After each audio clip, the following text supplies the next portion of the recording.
Alright guys, we are back. I said in my last video that I might show my whole deck, and I thought, what the heck, let's just go ahead and do it with it. This time I got a lamp. It's a pretty lamp. Alright, and so let's get started. We'll start with the creatures. The ones I didn't show in the video. This is Gutter Snipe. He's a 3-drop goblin, and whenever you cast an instant or sorcery, he deals 2 damage to each opponent. It's awesome. He's awesome. I love him. I only have one of him right now. He's hard to come by for some reason. Next you got Fire Servant. He's a 5-drop. He's a big dude. But if a red instant or sorcery gets played, you double it. That's awesome. Especially late game. It just makes like a Banefire even better. I mean, that's like 2 of them. And they can't be countered, and that's 10. Then you got Galvanoth. I run 2 of him. He's a 5-drop too. And at the beginning of your upkeep, you look at the top card. If it's an instant or sorcery, you can play it without its mana cost. I don't know how that works with X amounts, but everything else it seems to work fine with. Then you got Kiln Fiend. He's the same thing so as the last video. He gets +3 every time you use an instant or sorcery, red or any color. Then you got 4 Ball Lightnings and your 4 Goblin Arsonists. Let's show you the text real quick and we'll move along. I talked about these guys in my last video as well.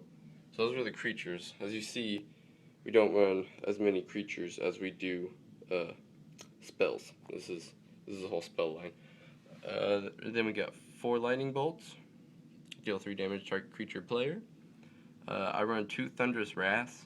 I only run 2, and they do 5 damage to target creature player because they're miracle cost. And if you don't get the miracle cost, they're 6-drop, and that takes way too long. Next, you got Fling. That sacrifice a creature, deal damage equal to its toughness. Like I said in the last video, Kiln Fiend and Ball Lightnings do great with this. Next, you got Red Sun Zenith. It's like Banefire, well, it's mainly like Fireball, except it's just you can't split it up or divide it. And it goes back into your library after you're done using it, so that's cool. Next, you got Pillar of Flame. It does 2 damage to a creature player. If it kills a creature, it exiles it. That's pretty cool. Then you got Flame Javelin. It deals 4 for a 3. It's not bad, but I'm thinking of replacing it. Probably with either a Searing Spear or a Shock later. Next, we do have Searing Spear. Oh gosh dang it, I set up now, didn't I? You got 2 mana, and it does 3. It's not as good as Lightning Bolt, but it helps. Especially when you throw it on an Isochron. And you got Banefire. I know the text is getting harder to read now. Let me see if I can block it. There we go. Okay. If X is blah, blah, blah. It's like Fireball, but if you pay 5 or more, it can't be countered. And it can't be divided either, so that's bad, but it's still really cool. Then you got Arc Trail, which I probably should have turned the lamp off for this. It's a 2-drop, deal 2 damage to target creature player and 1 damage target to another target creature player. It's almost like a miniature lightning bolt that can be split.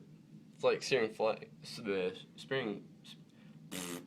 Spear that can be split up, which I do like it. I've been running it for a long while now.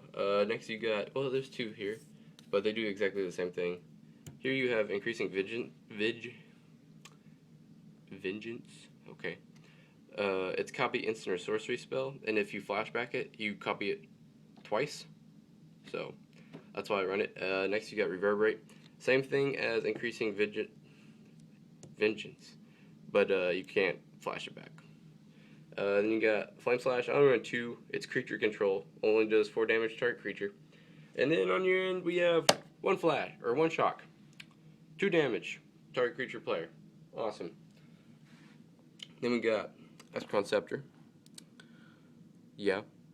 When it comes into play, exile a instant card with converted mana cost 2 or less from your hand, and then you can pay 2, tap it, and play that exiled card. So say you want to throw Lightning Bolt on it, or Pillar of Flames, a sorcery. Searing Spear, that can go on there. Both the Reverberate and Increasing Vengeance can go on there, and Shock can go on there. So it's just all kinds of fun mess. Then you got your Shrines of Burning Rages. I run 3, 2 drops.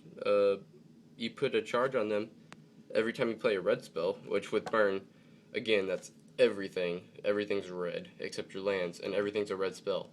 All but your lands. I don't know what lands are. Yeah, you pay 3, tap it, sacrifice it. You deal damage for all the counters on it, and its artwork looks cool. And then at the end, we got 20 lands. Nothing special. They're all just mountains. That's that. And yeah, that's my burn deck. In case anybody was wondering, you guys probably don't care, but it gets you a little feel of the red burn. I really do like burn. It was the first color I started playing, or I guess type I was playing when I first started. Friends got me hooked in it. I loved it from the start. The only thing that really counters burn, it seems, would be discard and life gain. And counter. Counter really messes with it. But if you can get around those, you're set. You're going to deal a lot of damage. I've made people surrender at turn 4, and I think come around and beat them at turn 6 with a good hand. It depends on what you get. Honestly, the other day I was thinking about swapping out something for a Infernal Plunge. They sack a creature. You get 3 mana. I was thinking sack the Goblin Arsonist, do 1, sack it, and you got 3 mana, do whatever you want. I mean, that's 3 lightning bolts if you have it in hand. Or, you got 3 mana, you can do whatever the heck you want. Anything.